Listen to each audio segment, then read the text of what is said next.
Ticket எவ்வளோ charge பண்ணுறாங்க பார்த்தீங்கன்னா, ஒரு ஆளுக்கு 50 ரூபா வாங்குறாங்க. இது எல்லாமே பார்த்தீங்கன்னா பியூரான ஒரு மெட்டீரியலில் செஞ்சதாக சொன்னாங்க. ப்ரைஸ்லாம் பார்த்தீங்கன்னா ரொம்ப ரேட் அதிகமாக வச்சுருந்தாங்க. இது 400 வருஷத்துக்கு முன்னாடி உண்மையிலே இந்த அரண்மனை இப்படி தான் இருக்கும்ன்றதை நம்மளால் இப்போ உணர முடியுது. இந்த அரண்மனை பார்த்தீங்கன்னா நம்ம தமிழக தொல்லியல் துறை தான் இன்னமும் பராமரிச்சுட்டு வராங்க. பார்க்குறது தான் பீரங்கி குண்டு. இது ஃபுல்லாகவே ஒரு முழு கல்லால் செஞ்சது. இந்த ஆயுத சேமிப்பு மாளிகையில் பார்த்தீங்கன்னா ஒரு ராட்சச திமிங்கலத்தோட எலும்பு கூட வச்சுருக்காங்க.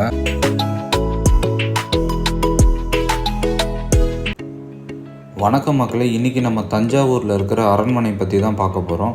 இந்த அரண்மனையை தஞ்சாவூர் பேலஸ்ன்னு இங்கிலீஷில் சொல்லுவாங்க. இந்த அரண்மனையோட லொக்கேஷன் பார்த்தீங்கன்னா தஞ்சாவூர் பஸ் ஸ்டாண்டு பக்கத்துலேயும் நம்ம தஞ்சை பெரிய கோயில் இருக்குது பார்த்தீங்களா, அதுக்கு பக்கத்துலேயே தான் இருக்குது.